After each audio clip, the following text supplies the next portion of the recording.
لا إله إلا الله لا إله إلا الله tawheed-sunnah.com إلا الله لا إله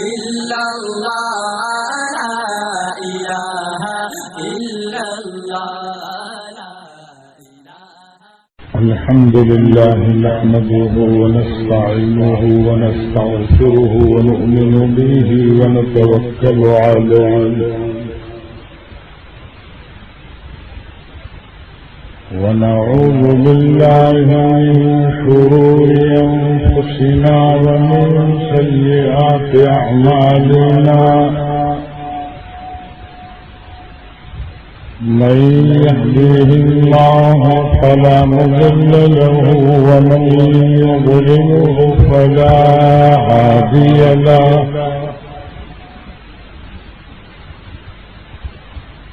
ونشهد أن لا إله إلا الله وحده لا شريك له ونشهد أن سيدنا ونبينا ومولانا محمدا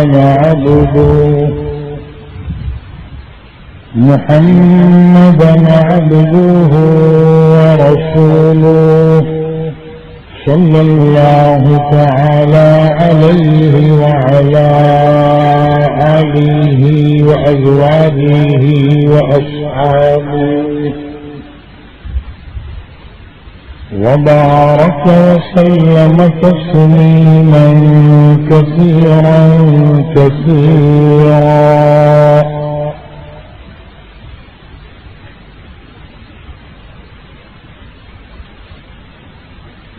أعوذ بالله من الشيطان الرجيم بسم الله الرحمن الرحيم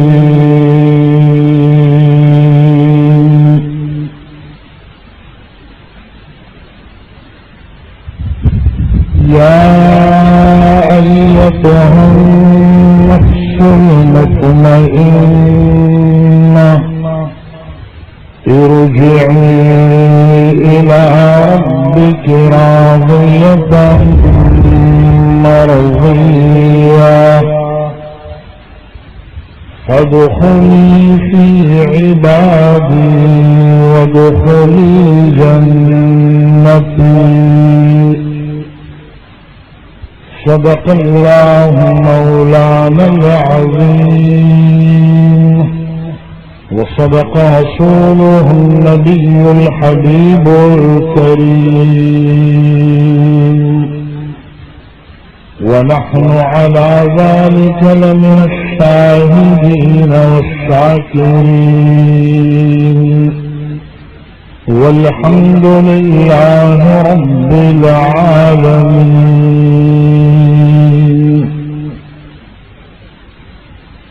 وقد ورد في الحديث عن عمرو بن عبسة رضي الله تعالى عنه قال أتيت رسول الله صلى الله عليه وسلم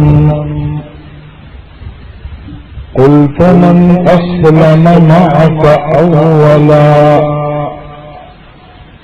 قال حر وعبد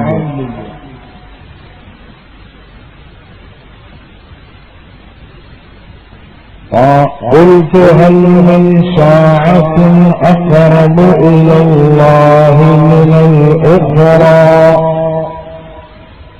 قال رسول الله صلى الله عليه وسلم جوف الليل الأوسط أو كما قال رسول الله صلى الله عليه وسلم. حضرت ابو الوفا شاہجہاں پوری رحمت اللہ علیہ جو سیرت کے بیان کے بادشاہ کہے جاتے تھے، عشق رسول اور عشق نبی میں ہمیشہ ڈوبے ہوئے رہتے تھے، اور اس کا پتہ حضرت کے اشعار سے چلتا ہے۔ یہ جو اشعار میں سنانے جا رہا ہوں یہ حضرت مولانا ابو الوفا شاہ جہاں پوری رحمۃ اللہ علیہ کے اشعار ہیں۔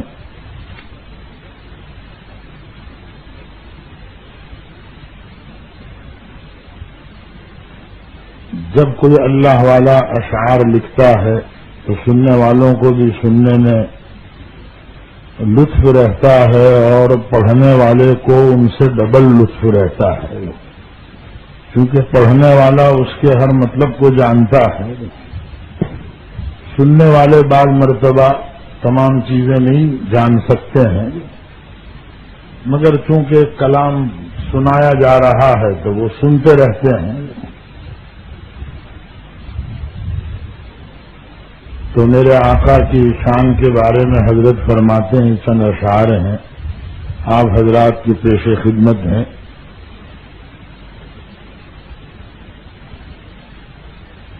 جسے رفعتیں بھی نہ پا سکے وہ نبی کی رفعت کام ہے، جسے رفعتیں بھی نہ پا سکے وہ نبی کی رفعت کام ہے، جو زوال سے نہیں آشنا، جو زوال سے نہیں آشنا، وہ انہی کا بدر تمام ہے،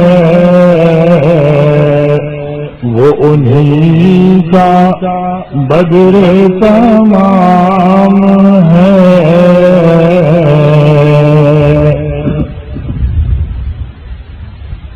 جو ہے رمز راز حیات کا، جو ہے نغمہ ساز حیات کا، جو ہے رمز راز حیات کا، جو ہے نغمہ ساز حیات کا، وہ نبی حق پہ درود ہے، وہ نبی حق پہ درود ہے، وہ حبیب حق پہ سلام ہے، وہ حبیب حق پہ سلام ہے۔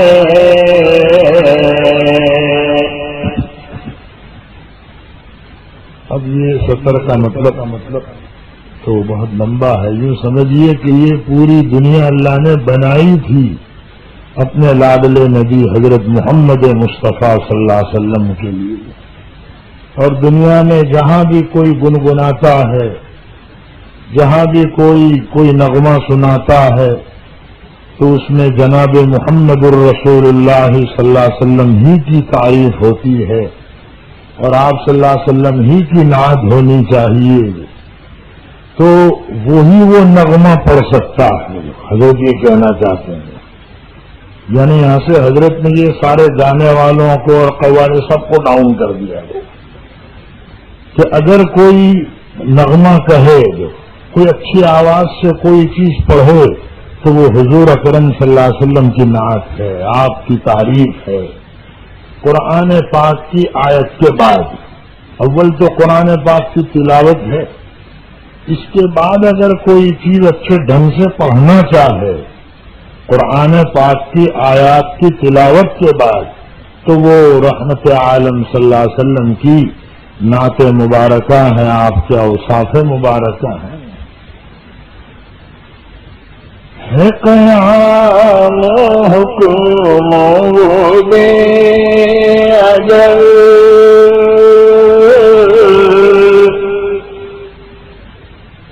ہے قول ان کی جو ہو رضا،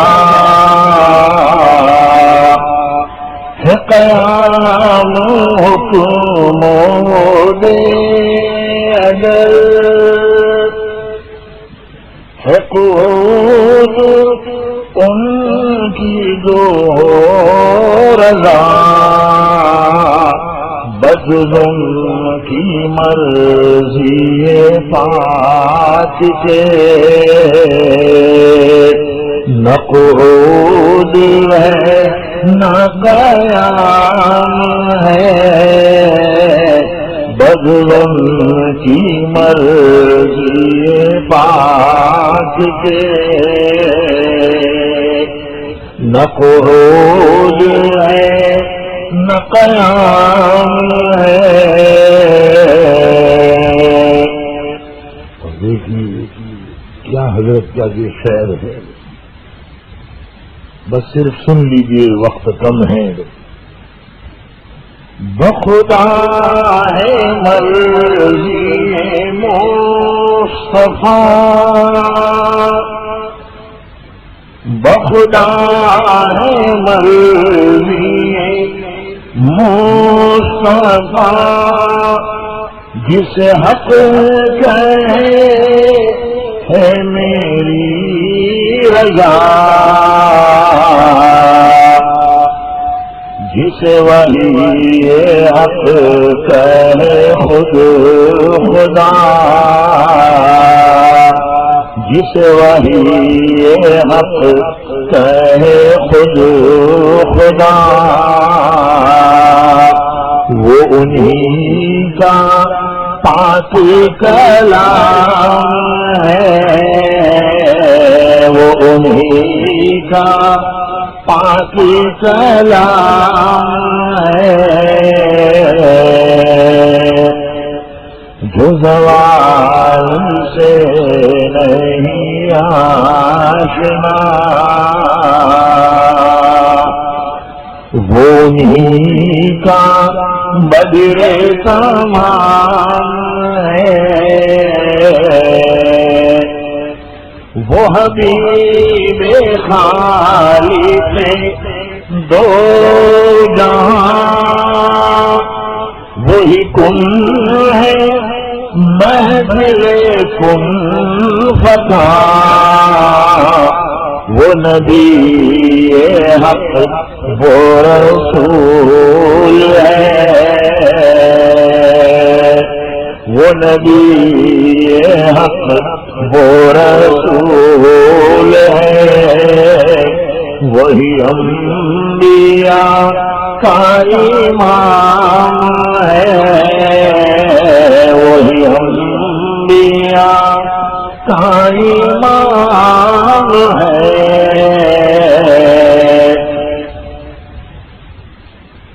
جو نگاہ لطف و کرم اٹھے،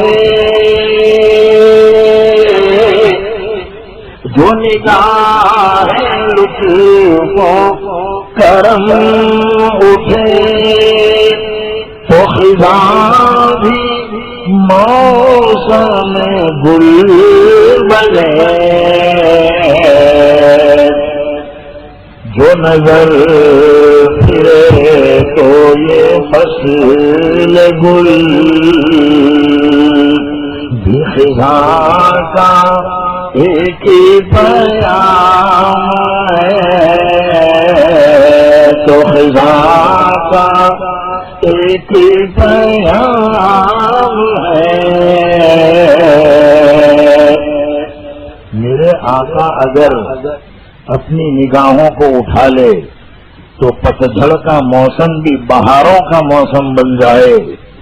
اور راندیر والوں مطلب یہ ہے حضرت کے شعر کا کہ اگر میرے آقا اپنی جمال والی نگاہوں کو ہٹا دے تو بہاروں کا موسم بھی پتجھڑ کا موسم بن جائے. سمجھ گئے؟ اب تو سمجھیں گے. اگر راندیر نہ ہوتا تو میں حضرت کی یہ نظم نہ سناتا. اگر کوئی جاہل گاوڑا ہوتا نا تو وہاں نہیں سناتا میں، مگر یہ تو راندیر ہے. ان اشعاروں کو اور ان کے مطلب کو پہچاننے والے لوگ ہو، اس لیے حضرت کے یہ اشعار سنا رہا ہوں. جو نگاہیں لطف و کرم اٹھے تو خزاں بھی موسم گل بنے. جو نظر پھرے تو یہ فصل گل یہ خزاں کا ایک پیام ہے.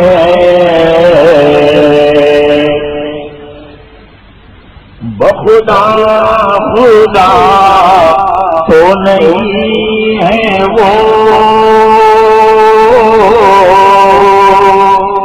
بخدا خدا تو نہیں ہے وہ، مگر ان سے حق کا وہ پیار ہے. جہاں وہاں بھی نہ پہنچ سکے، جہاں وہاں بھی نہ پہنچ سکے. وہ بلند ان کا مقام ہے، وہ بلند ان کا مقام ہے. جو زوال سے نہیں آشنا وہ انہی کا بدر تمام ہے، وہ انہی کا بدر تمام ہے. کہیں حشر میں شہ انبیاء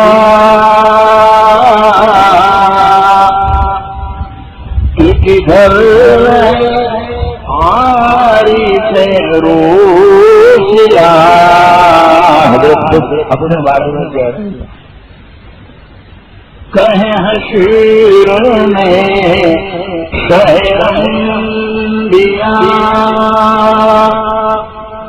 کہ کدھر ہے، کہ کدھر ہے آری سے روشیا. اس لاؤ دامن حسوم میں وہ ازل سے میرا غلام ہے، وہ ازل سے میرا غلام ہے. جس رفعت بھی نہ پا سکے وہ انہی کی رفعت کام ہے، وہ انہی کی رفعت کام ہے. نظم بہت لمبی ہے، بہرحال اور وقت نکل جائے گا. درست سے پڑھ ایک مرتبہ.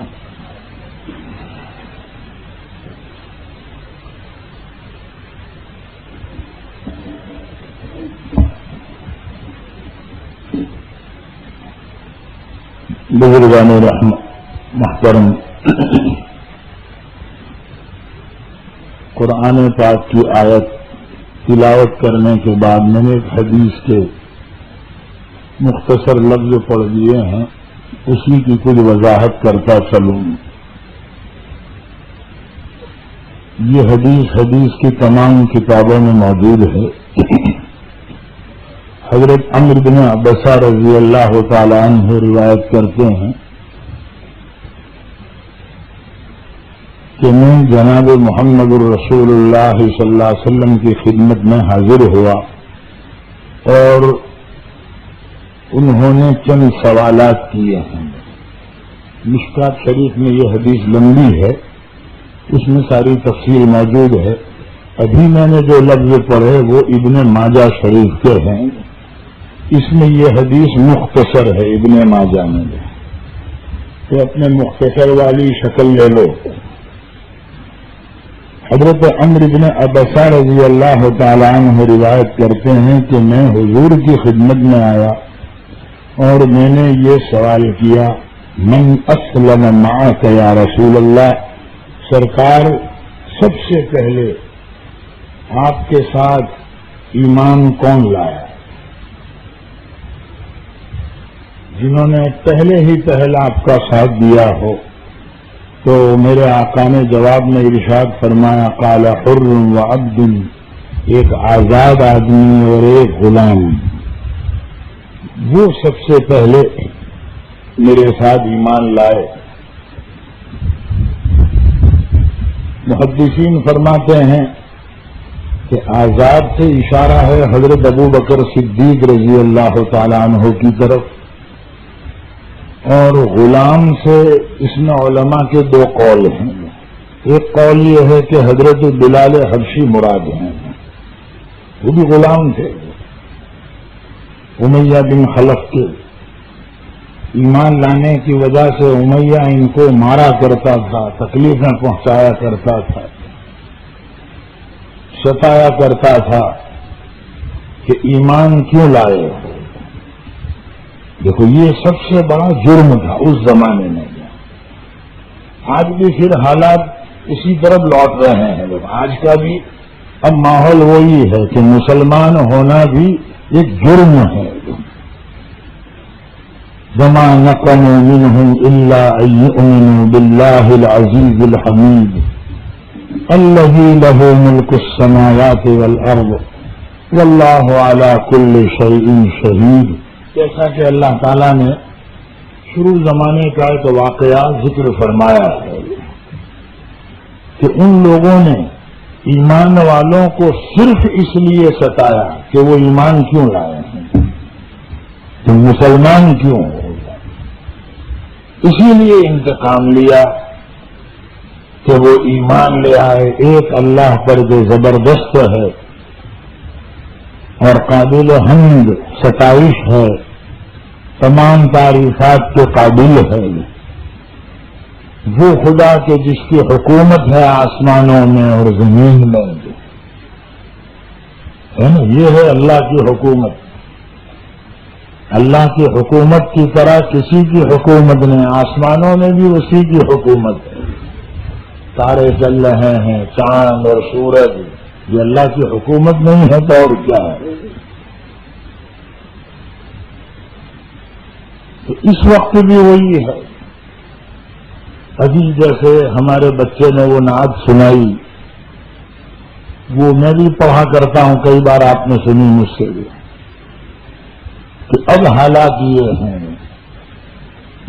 آسمان و زمین سب مخالف ہوئے، اب زمانے میں کوئی ہمارا نہیں، آپ نے بھی اگر ہم کو ٹھکرا دیا ہم مصیبت کے مارے کدھر جائیں گے.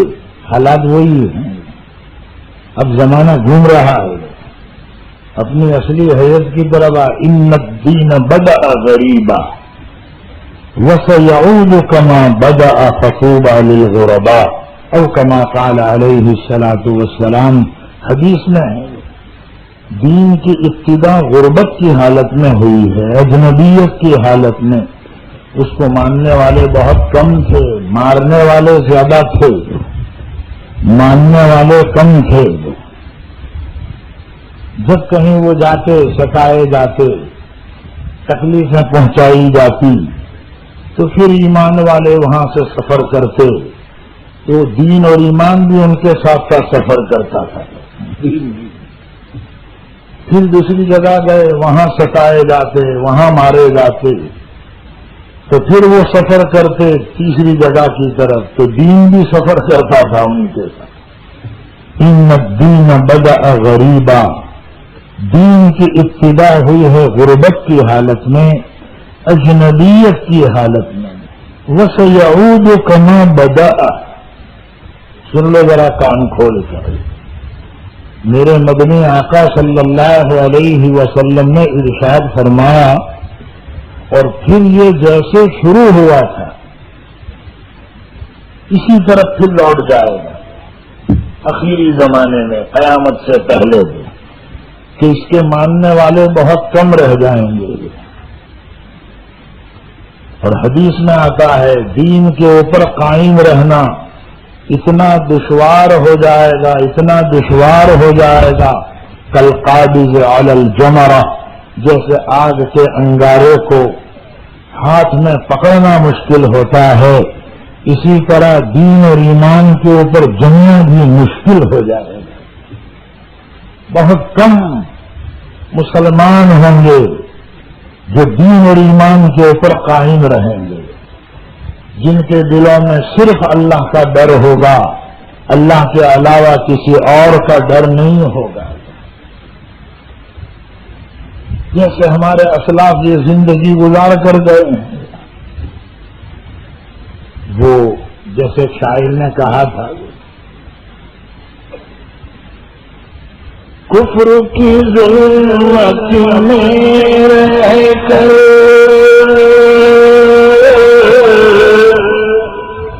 ایمان بچانا مشکل ہے، کفر کی ظلمت میں رہ کر ایمان بچانا مشکل ہے، مسلم بن کر ہند میں رہنا، مسلم بن کر ہند میں رہنا سب سے بس کی بات نہیں۔ موہن کی مٹھائیاں کھانے والے تو بہت ہوں گے، رس ملائی اور گلاب جامن یہ تو بہت ہوں گے، لیکن دین اور ایمان کے اوپر جمنے والا حق پر سچائی پر بہت کم ہوں گے۔ میرے آقا نے کہہ دیا وَسَيَعُودُ كَمَا بَدَأَ، یہ دین کی جیسے ابتدا ہوئی تھی انتہا میں بھی اس کی وہی حالت ہو جائے گی۔ فَطُوبَى لِلْغُرَبَاء، تو مبارکبادی ہے ان اجنبی لوگوں کے لیے، ان غرباء کے لیے جو دین اور حق کے اوپر جمیں گے اور پوری دنیا کی مخالفت اور مصیبتوں کو برداشت کریں گے، وہ غرباء ہے۔ پھر ڈولچا لے کر دو گلی گلیاری میں مانگنے نکلتے ہیں، وہ نہیں۔ فَطُوبَى لِلْغُرَبَاء، مبارکبادی ہے ان غریب لوگوں کے لیے، مانگنے والوں کے لیے، غرباء ہے۔ اس سے یہ لوگ مراد ہیں کہ جو حق پر جمیں گے، سچائی پر، دین پر جمیں گے اور مصیبتوں کو برداشت کریں گے۔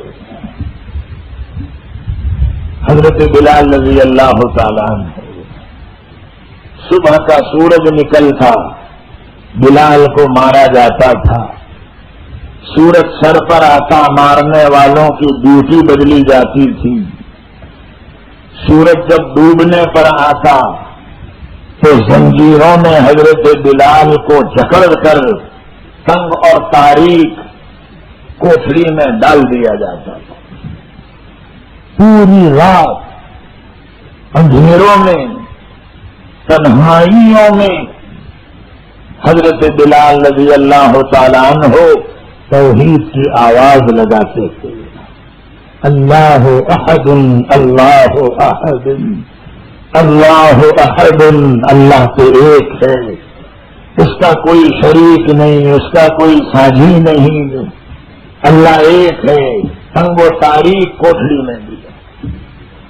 حضرت ابو بکر صدیق رضی اللہ تعالیٰ عنہ سے رہا نہ گیا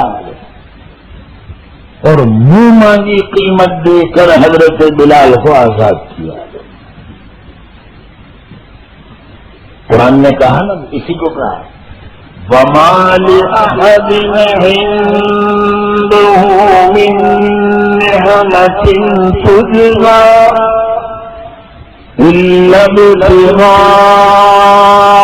وَجْهِ رَبِّهِ الْأَعْلَىٰ وَلَسَوْفَ يَرْضَىٰ۔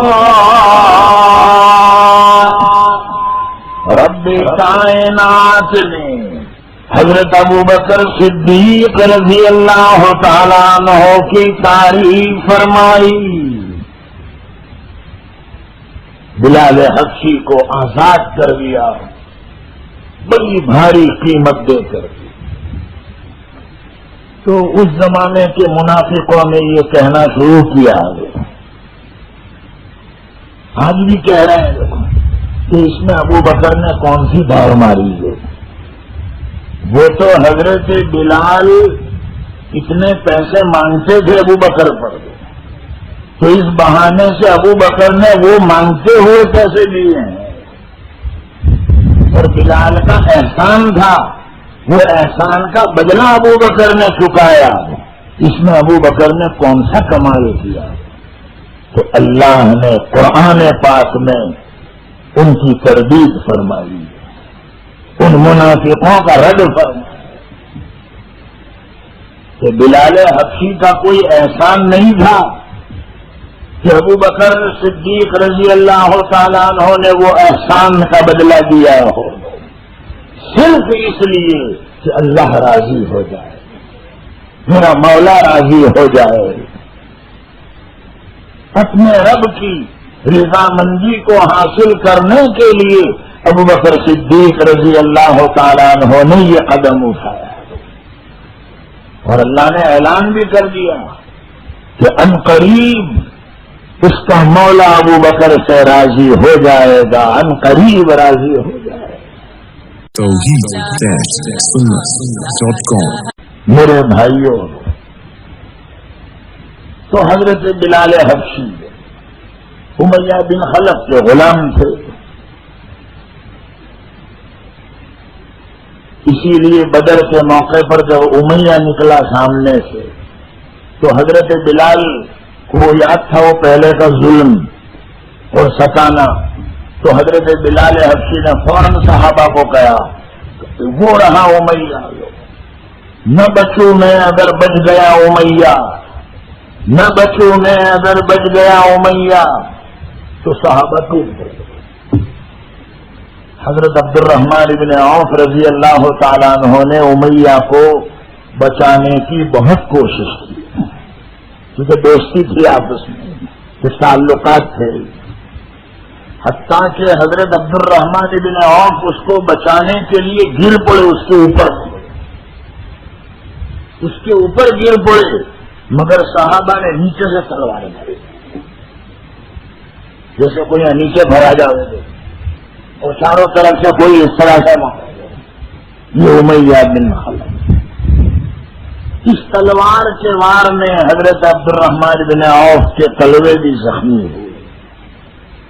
دیکھا ایسے لوگ تھے، بچانا ضروری سمجھا کہ آج بچ جائے کسی طرح، صحابی نے بچایا، کوشش کی، اور مقصد یہ تھا کہ آج نہیں تو کل ایمان لے آئے گا، کل نہیں تو پرسوں ہدایت مل جائے گی۔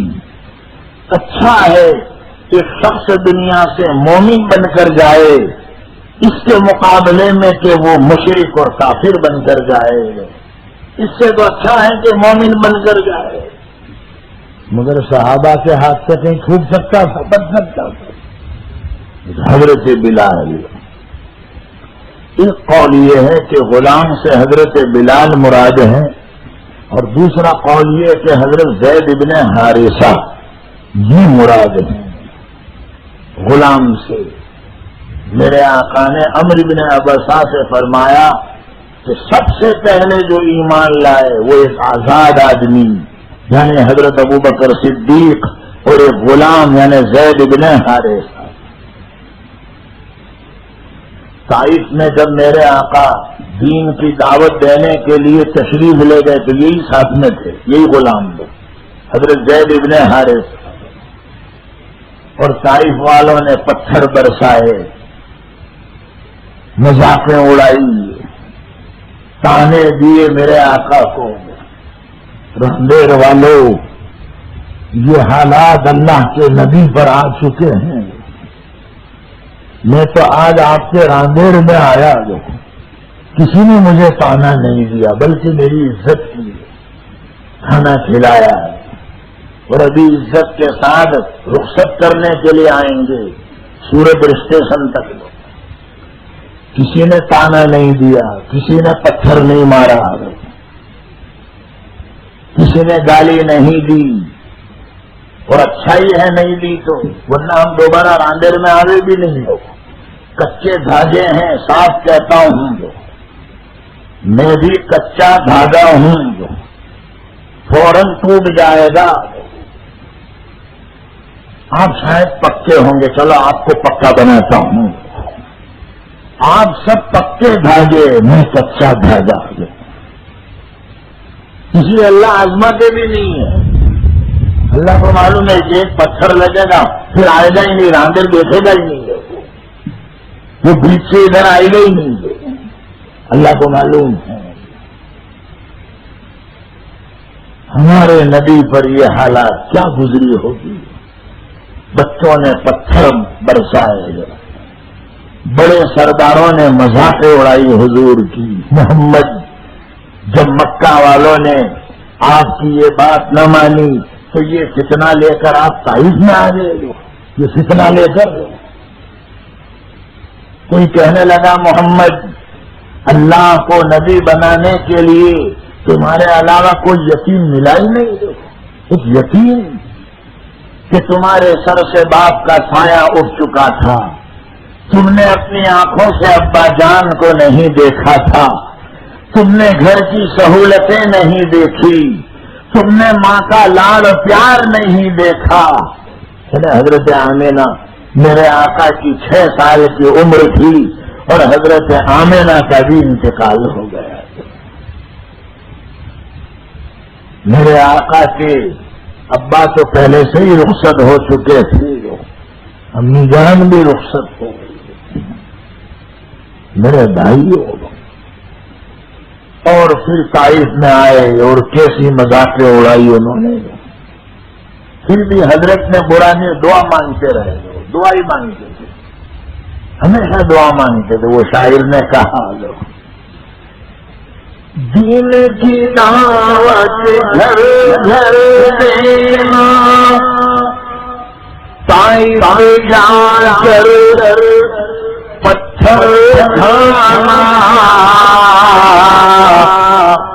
پھر بھی دعائیں دیتے رہنا، پھر بھی دعائیں دیتے رہنا، سب سے بس کی بات نہیں،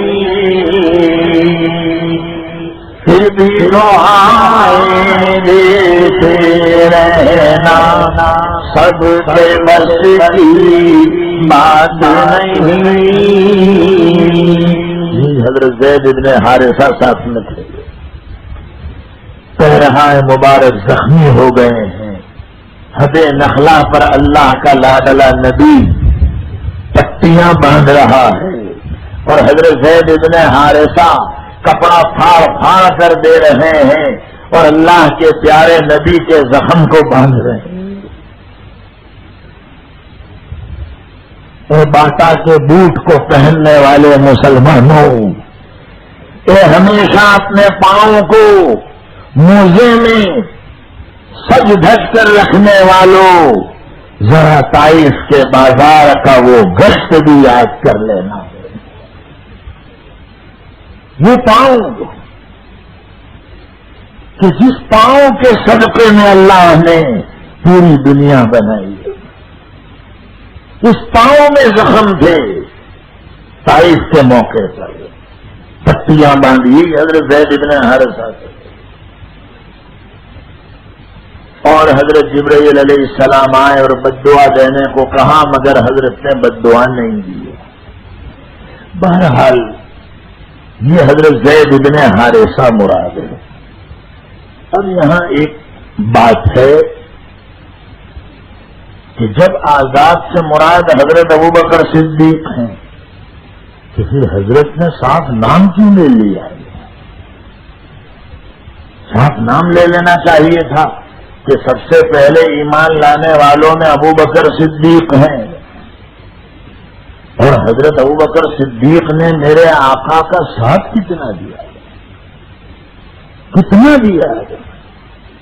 ہجرت کے موقع پر کتنی کٹھن گھڑی تھی، مشکلات کا سامنا تھا، حضرت ابوبکر صدیق ہی تو ساتھ میں. ایک اللہ والے نے کہا، شب ہجرت کا جب بھی مجھے کو نقشہ یاد آتا ہے، شب ہجرت کا جب بھی مجھے کو نقشہ یاد آتا ہے، نبی کے ہم سفر صدیق اکبر یاد آتے ہیں. حضرت مولانا قاری صدیق باندھوی رحمۃ اللہ علیہ، یہ حضرت کا شعر ہے. دو اللہ والوں کے شعر میں سنا رہا ہوں آج آپ کو. شب ہجرت کا منظر جب بھی مجھ کو یاد آتا ہے، نبی کے ہم سفر صدیق اکبر یاد آتے ہیں. کبھی دیوان باطل میں جو ہلچل ہونے لگتی ہے، مجھے عمر فاروق کے اس وقت تیور یاد آتے ہیں، عمر فاروق کے اس وقت تیور یاد آتے ہیں. وہ عثمان غنی نور تارک ملا جس کو، ہمیں اس وقت سے عثمان برابر یاد آتے ہیں، ہمیں اس وقت سے عثمان برابر یاد آتے ہیں.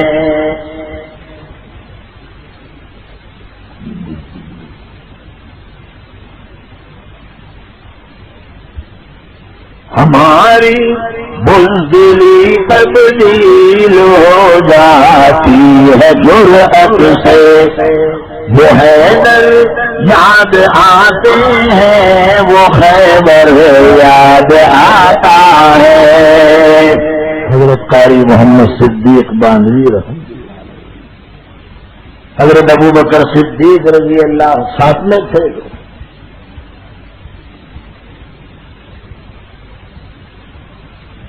اصل دوست تو وہی کہا جاتا ہے جو مصیبت کے وقت میں کام آئے. تو ابو بکر کب کام میں آئے؟ ہجرت کے موقع پر. پورا مکہ دشمن ہے، ڈھونڈ رہا ہے، اللہ کے لاڈلے نبی کو لے کر چلے ہیں. کتابوں میں عجیب بات آتی ہے کہ حضرت ابوبکر صدیق رضی اللہ تعالیٰ عنہ کبھی پیچھے چلتے ہیں حضرت کے، پھر تھوڑی دیر کے بعد آگے چلتے ہیں، پھر گھبراہٹ کے مارے پیچھے سے پھر پیچھے ہو جاتے ہیں. میرے آقا نے فرمایا، ابوبکر ماں لگ تمشی خلفی و تمشی من بین یدی ساعتن فساعتن. ابوبکر یہ کیا کر رہے ہو؟ کبھی تم میرے پیچھے چلتے ہو، کبھی تم میرے آگے ہو جاتے ہو. تو کیا جواب دیا؟ کتابوں میں آتا ہے انی اشکر الطلب یا رسول اللہ فانا امشی خلفک وانی اذا ذکرت الرشد فامشی بین یدیک یا رسول اللہ. سرکار مجھے تو آپ کی فکر ہے، اپنی ذات کی فکر نہیں ہے.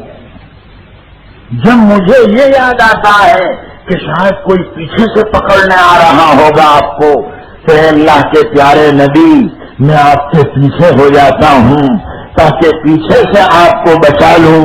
اور جب مجھے یہ یاد آتا ہے کہ آگے کوئی گھاٹ میں بیٹھا ہوگا، رسد عربی میں کہتے ہیں گھاٹ میں بیٹھنا، جسے کوئی چھپ کر بیٹھے کہ بس یہاں سے جاوے اتنی دیر ہے.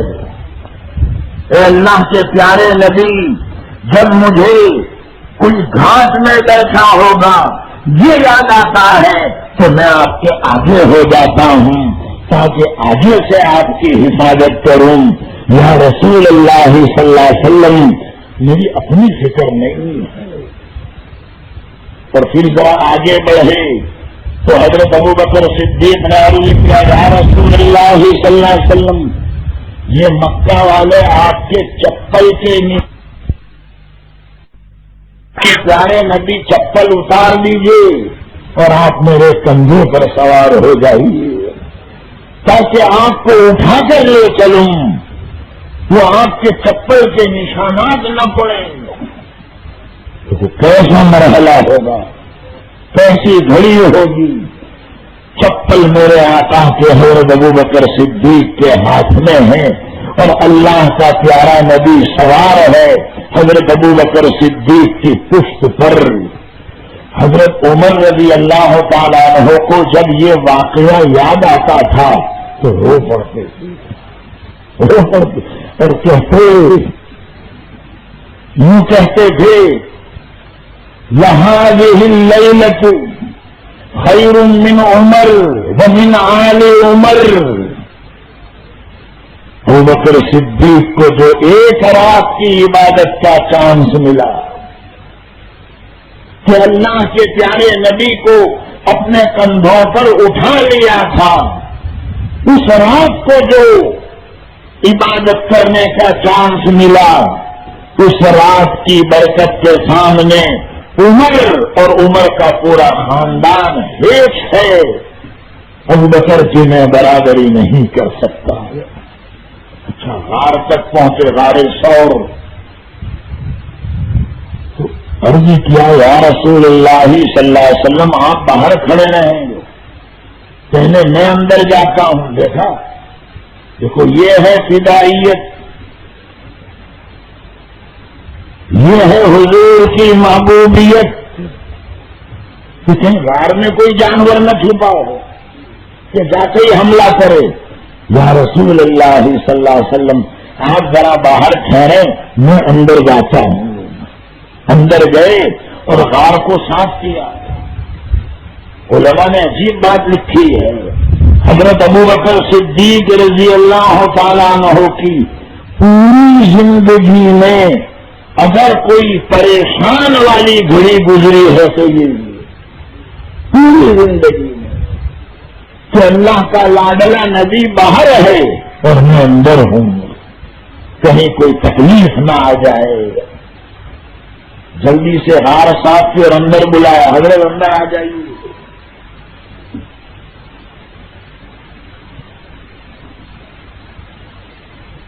اپنے پیر کو لمبا کر دیا. ایک سوراخ کی جگہ باقی تھی، جہاں کپڑے پھاڑ کر سب سوراخ بند کر دیے تھے، ایک سوراخ باقی تھا تو وہاں انگوٹھا رکھ دیا. جو سانپ نے ڈس لیا تھا ابو بکر صدیق کے انگوٹھے پر. وہ ایک شاعر نے کہا، یہ نظم بھی آپ نے مجھ سے سنی ہے سورت میں کئی جگہ میں، خدا کو علم تھا صدیق صدیق کی رفاقت تھا خدا کو علم تھا صدیق کی رفاقت تھا انگوٹھا سانپ بسے گا یہ مسکرائیں گے انگوٹھا سانپ بسے گا یہ مسکرائیں گے. ایک اور شعر بلا لیا میرے آقا نے اپنے پاس اگر صلی اللہ علیہ بلا لیا میرے آقا نے اپنے پاس اگر یہ سوچتے ہیں کہ ہم ہند نہ آئیں گے یہ سوچتے ہیں کہ ہم ہند نہ آئیں گے. واپس آئیے مت نہ کیا ہے کوٹھے توڑنے کے تو کیا ہے نہ پاوے پچھاڑنے کے ہیں ایسا کائی کو پیچھا جانا تو وہی جانا ہے کہ واپسی میں ہے نا جانا تو وہی جانا ہے. ایک اور تیسرا شاعر کہتا ہے سن لو لطف جب ہے در مصطفیٰ پر اس پہ جاتے ہی دم ٹوٹ جائے لطف جب ہے در مصطفیٰ پر اس پہ جاتے ہی دم ٹوٹ جائے آب کوثر سے بے وسیل آب کوثر سے بے وسیل اور فرشتے جنازہ اٹھائے آب کوثر سے بے وسیل اور فرشتے جنازہ اٹھائے. حضرت ابوبکر صدیق رضی اللہ تعالیٰ عنہ کتنی مصیبت کی گھڑی میں ساتھ دے رہے ہیں. باہر مکڑی نے جالا تن دیا مکہ والے آ گئے نیچے سے پاؤں دکھ رہے ہیں. حضرت ابوبکر صدیق نے عرض کیا یا رسول اللہ صلی اللہ علیہ وسلم ان میں سے اگر کسی ایک نے ذرا بھی جھک کر دیکھ لیا تو ہم پکڑے جائیں گے. تو حضرت نے جواب یہی دیا قرآن نے اس کو نقل کیا إِلَّا تَنْصُرُوهُ فَقَدْ نَصَرَهُ اللَّهُ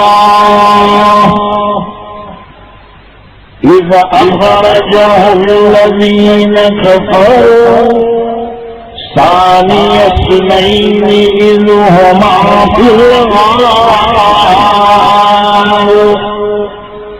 إِذْ يَقُولُ لِصَاحِبِهِ لَا تَحْزَنْ إِنَّ اللَّهَ مَعَنَا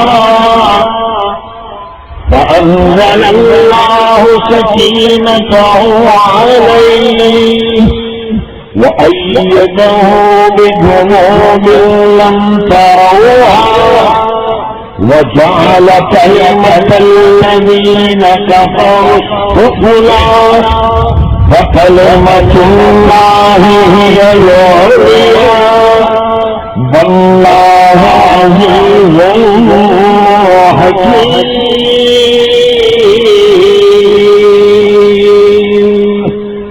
جب نبی کہہ رہے تھے اپنے ساتھی سے غم نہ کر، بے شک اللہ ہمارے ساتھ ہے، ہمارے ساتھ جمع کا سینہ. تو معنی کے اندر راندیر والے بھی آ گئے کہ نہیں آ گئے؟ بولو ارے بولو نا. بڑودا والے بھی آ گئے کہ نہیں آ گئے؟ ہاں سب آ گئے، سب آئے. اے ابو بکر غم نہ کر، اللہ صرف میرے اور تیرے ساتھ نہیں ہے، میری پوری امت کے ساتھ اللہ ہے. میرا ہر کلمہ پڑھنے والے کے ساتھ اللہ کی مدد ہے. بس تو پھر اللہ ہمارے ساتھ ہے تو پھر گھبرانا کیسے؟ بولو. تو پھر گھبرانے کی کوئی بات نہیں ہے، مگر پھر بے خوف ہو جانے کا بھی معاملہ نہیں ہے. کہ جب اللہ ہمارے ساتھ ہے تو اب ڈانس کرنا چالو کرو اپنے کو، اب برابر ناچو شادی والے دن کو. ہم ناچو.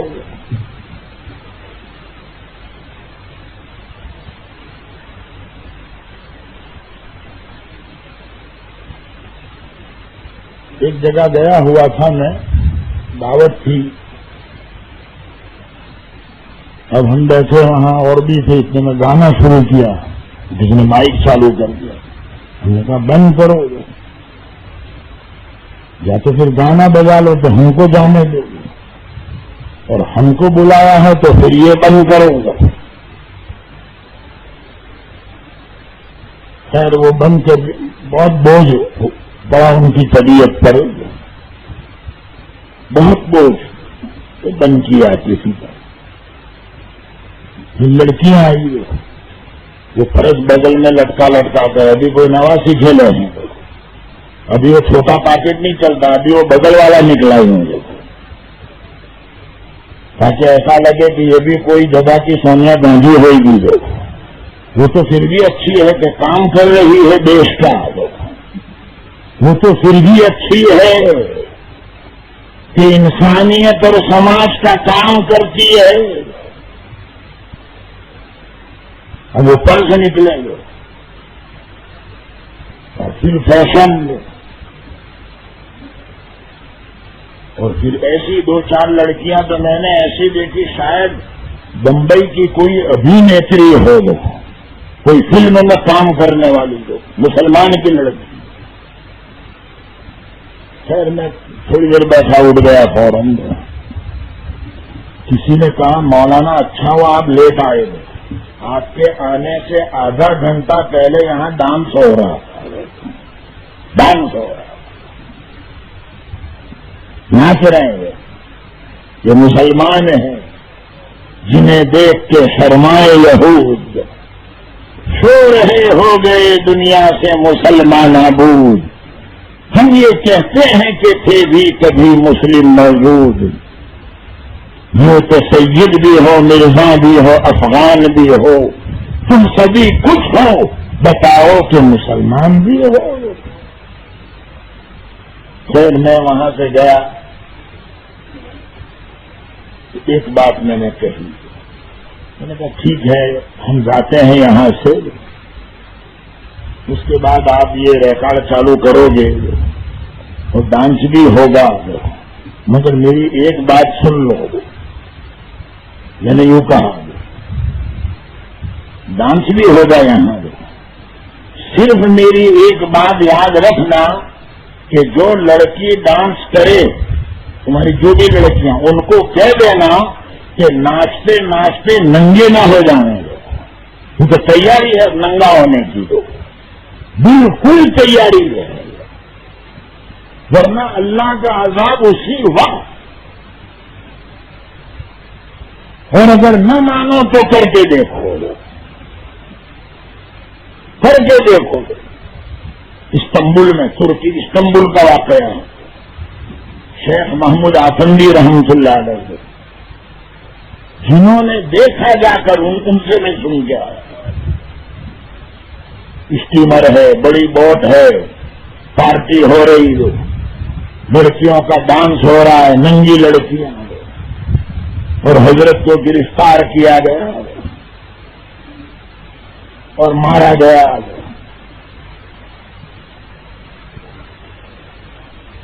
اور یوں کہا دو چار ظالموں نے، محمود بتا، بلا تیرے خدا کو، کہاں ہے تیرا خدا؟ کیوں مدد کے لیے نہیں آتا؟ پھر وہ لڑکیوں نے اور ڈانس کیا، حتیٰ کہ پھر قرآن شریف لائے گئے اور وہ ننگی لڑکیاں قرآن کے اوپر کھڑی ہو گئی ہے اور قرآن پر پھر ڈانس شروع ہوا قرآن کے اوپر. سن لو، یہ نہیں آئے گا، یہ کوئی پیپر میں نہیں آئے گا اور ٹی وی میں وہ دنگے بھی نہیں دے.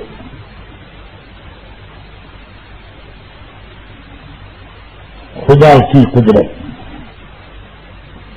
جن لوگوں نے منظر دیکھا کہ ایک بجلی زور سے آئی آسمان کی طرف سے،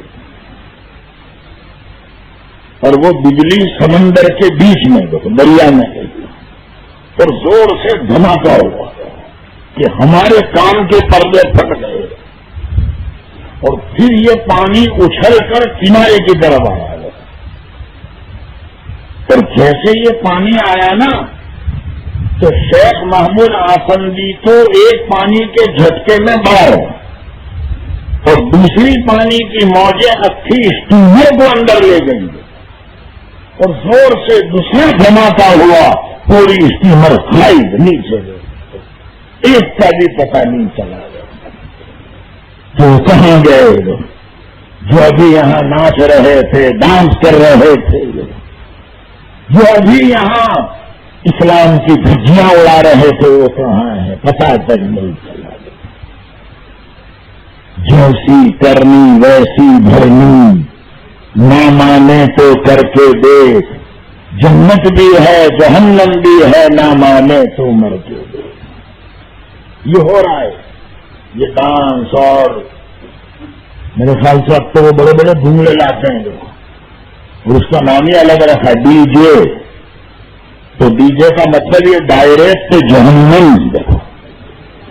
ڈی جے یعنی ڈائریکٹ جہنم میں وایا کچھ نہیں ہے، وہ وایا نہیں، ذرا بھی وایا نہیں ہے، کیونکہ وہ چھوٹے چھوٹے ریڈیو پر اب صبر نہیں ہوتا ہے.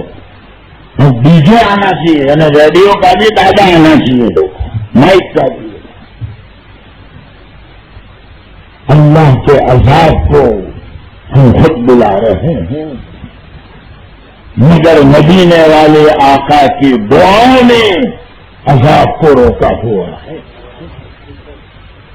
حضرت ابھی بھی دعا مانگ رہے ہیں. جنہوں نے خواب میں دیکھا ہے ان سے پوچھ سکتے ہو کسی نے کس حالت میں کیا. ہاں، مگر ہمیں زیارت کیوں نہیں ہوئی؟ الگ الگ شکل میں کسی کو دکھے اعمال میں، وہ بات وہی ہے جو شاعر نے کہی تھی، رؤیا میں ان کی دیدنا ہو سکی،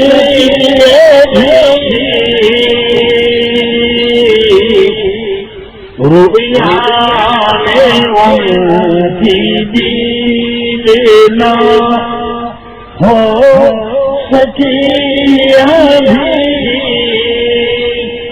عشق نبی میں اجنی ہے، شاید کمی ابھی، عشق نبی میں اجنی ہے، شاید کمی ابھی. سورت بنینا بنینا سیرت بنی ابھی میرے تو بے خود بھی مت ہو جانا کہ چلو حضرت نے ہمارے سور میں دعا مانگ لی ہے، ان اللہ معنا، بے شک اللہ ہمارے ساتھ ہے، ہمارا کوئی شادی ڈالے گا نہیں، پھر ڈر بھی جانا ہے، ڈرنا بھی ضروری ہے، ڈرنا بھی ضروری ہے پروردگار عالم سے۔ تو میرے بھائیوں، حضرت ابو بکر صدیق رضی اللہ تعالیٰ عنہ کے اتنے احسانات، اتنا ساتھ دیا میرے آقا کا، تو یہاں حضرت ابو بکر صدیق کا نام لینا چاہیے تھا مگر آپ نے نام نہیں لیا، فرمایا حر و عبد، ایک آزاد آدمی نے اور ایک غلام نے میرے دین کا ساتھ دیا اور میرا ساتھ دیا۔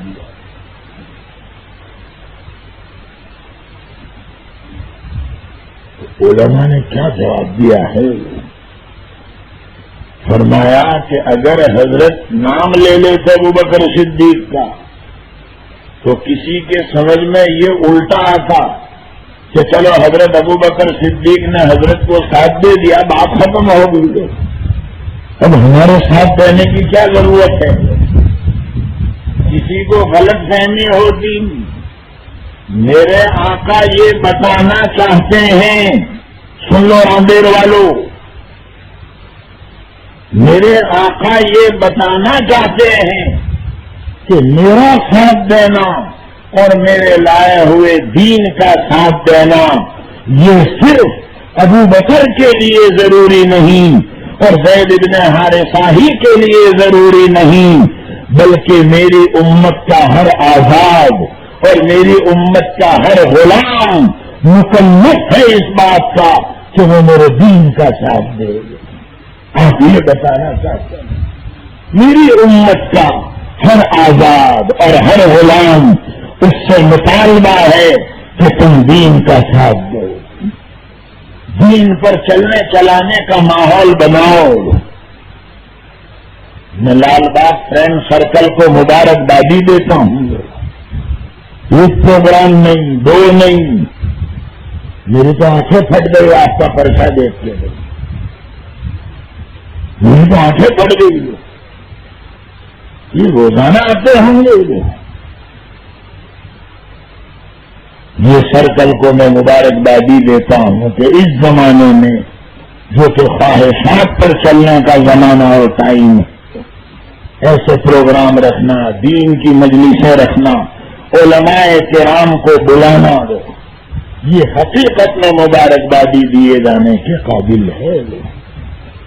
تو میرے آقا نے یہ بتایا کہ حر و عبد، میری امت کا ہر آزاد اور ہر غلام اس کے ذمہ ضروری ہے کہ وہ میرے دین کا ساتھ دے۔ یہ بات صرف ابو بکر پر ختم نہیں ہو گئی، ورنہ تو ہم بھروسہ کر کے بیٹھ جاتے سب کہ ابو بکر صدیق نے بہت اچھا ساتھ دیا، نہیں، ہمارے دوستوں نے کہنا پڑے کیسے ساتھ دیا گیا۔ اب اپنے سے تو نہ ہوئے، اپنے سے نہ ہوئے تو اپنے سے کیا ہوئے؟ ہر رویوار کو پراٹھا کھانے کا ہوئے اپنے سے نہ ہوئے، یہ تو ابو بکر صدیق ساتھ دیکھے گئے، وہ تو ہو گیا، اب اپنے سے نہ ہو تو اپنے سے کیا ہو، یہ ہو گیا۔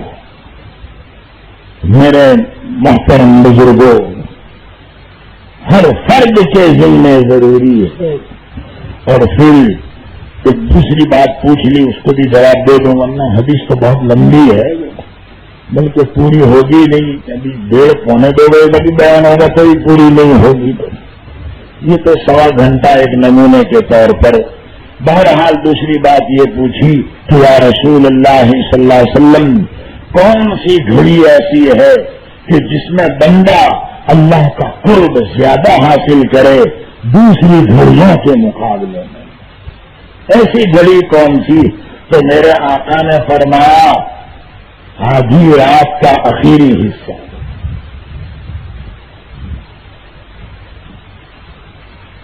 ابن ماجہ میں اوسط کا لفظ ہے، اور حدیث کی کتابوں میں جوف اللیل الاخر، آخر کا لفظ ہے رات کا اخیری حصہ، جبکہ سناٹا طاری ہوتا ہے اور خواب اور غفلت کی نیند میں ہر آدمی پڑا ہوا ہوتا ہے، ایسی گھڑی میں اٹھ کر کوئی اللہ سے مانگے، کوئی نماز پڑھے، ذکر کرے اللہ کا، جو اخیری رات کی گھڑیوں میں حدیث پاک میں آتا ہے اللہ تعالیٰ اپنے بندوں کے سب سے زیادہ قریب رات کی اخیری گھڑیوں میں ہوتا ہے، روزانہ، یعنی رات کو 2:30 پونے 3 بجے کے بعد کا حصہ،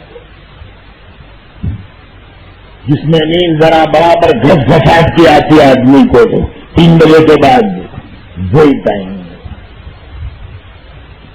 اللہ تعالیٰ بندے سے قریب ہوتے ہیں اور آسمان دنیا پر نزول فرماتے ہیں اور آواز لگاتے ہیں حل من سائل فأعطیہ، ہے کوئی مجھ سے مانگنے والا کہ میں اس کے سوال کو دے دوں، ہے کوئی مجھ سے دعا مانگنے والا کہ میں اس کی دعا قبول کروں۔ رات کے آخری حصے میں اور ہم غفلت میں سوئے ہوتے ہیں، ہے کوئی اپنے گناہوں سے معافی مانگنے والا کہ میں اس کے گناہوں کو معاف کر دوں، آدھی رات کے بعد آواز لگتی ہے حل من مستغفر فاغفر له، کہ میں اس کے گناہوں کو معاف کر دوں۔ تو میرے آقا نے یہ دوسرے سوال کا جواب یہ دیا کہ آدھی رات کے بعد اٹھے کسی کو، اور اللہ آسمان دنیا پر نزول فرماتے ہیں۔ وہ عربی کے شاعر نے کہا تھا لنا شمس وللناس شمس وشمسنا خیر من شمس السماء فإن شمس السماء تطلع بعد فجر وشمسنا تطلع بعد العشاء۔ ایک سورج لوگوں کا ہے اور ایک سورج ہمارا ہے، ہمارا سورج لوگوں کے سورج سے بہت اچھا ہے۔ لوگوں کا سورج طلوع ہوتا ہے فجر کے بعد اور ہمارا سورج طلوع ہوتا ہے آدھی رات کے بعد۔ ہمارا سورج رات کو نکلتا ہے، اشارہ اللہ کی طرف ہے۔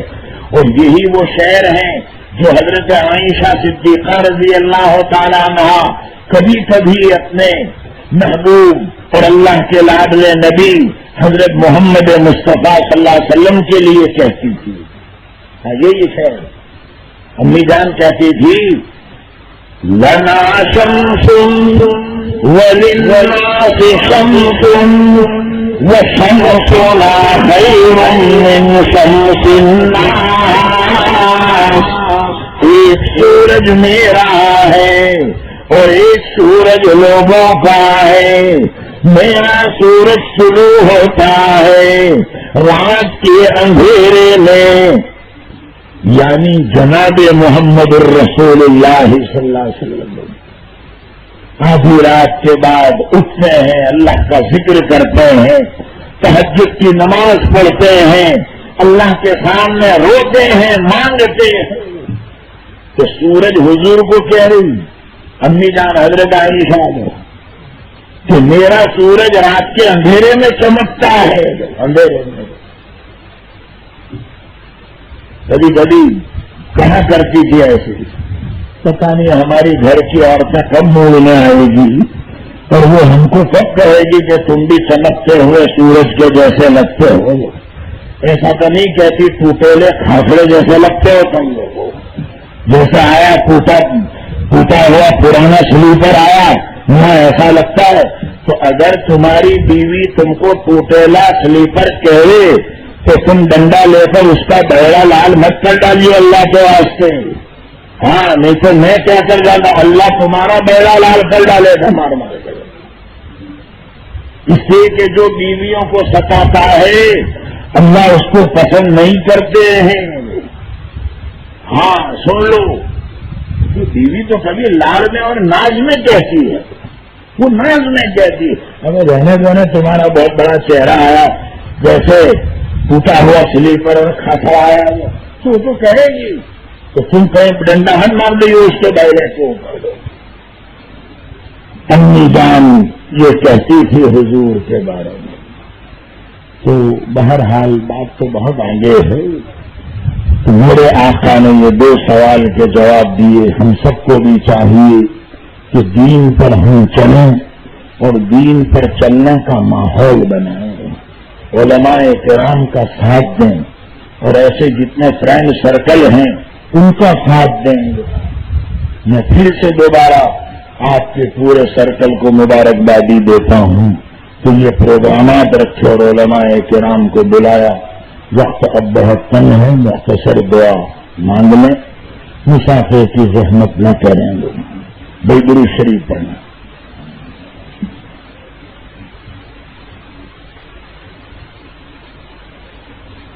اللهم صل على سيدنا ونبينا مولانا محمد وعلى آل سيدنا ونبينا مولانا محمد وبارك وسلم. یا الہ العالمین ہم سب پر رحم فرما، یا اللہ ہم سب پر کرم فرما، ہم سب کی بگڑی بنا دے، خیر کے فیصلے فرما، کامیابی عطا فرما، رکاوٹوں کو دور فرما. اے اللہ آج کے اس بیان کو قبول فرما. اے اللہ یہ جتنے احباب جمع ہوئے ہیں یا اللہ اس پورے مجمع کو قبول فرما. جو جہاں سے آیا ہے یا اللہ اس کے آنے کو قبول فرما. سننے والی ماں بہنوں کو بھی قبول فرما. اے اللہ اپنے شان کے اعتبار سے بدلہ نصیب فرما. ہم سب پر رحم فرما، خیر کے فیصلے فرما، دین کا ہمیں فہم عطا فرما، قرآن پاک کی معرفت نصیب فرما، احادیث مبارکہ کی معرفت نصیب فرما. یا الہ العالمین پورے راندیر والوں پر رحم فرما. یا اللہ جامعہ اور اشرفیہ کو قبول فرما، مرکزی پال کو بھی قبول فرما، جتنے مدارس عربیہ ہیں سب کو قبول فرما. پڑھانے والے علماء کرام کو اور ان اکابرین کو قبول فرما. ان کی عمر میں، ان کے علوم میں برکت عطا فرما، پوری امت کے لیے نافع بنا. یا الہ العالمین جتنے پروگرام ہو گئے سب کو قبول فرما، اور جتنے پروگرام باقی رہ گئے یا اللہ آسان فرما. جتنے علماء کرام آنے والے ہیں سب کی آمد کو قبول فرما، امت کے لیے خیر کا ذریعہ فرما. ہم میں جو بیمار ہیں شفا کاملہ عاجلہ دائمہ عطا فرما. ہمارے مرحومین کی مغفرت فرما اور خیر کے فیصلے فرما. ہماری دعاؤں کو اپنے فضل و کرم سے اپنے لاڈلے نبی حضرت محمد مصطفیٰ صلی اللہ علیہ وسلم کے صدقے اور کفیل میں قبول فرما. اللہم صلی علی سیدنا و نبینا مولانا محمد وعلی آل سیدنا و نبینا مولانا محمد مبارک وسلم. سبحان ربک رب العزت عما یصفون، سلام علی المرسلین، الحمد للہ رب العالمین، برحمتک یا ارحم الراحمین.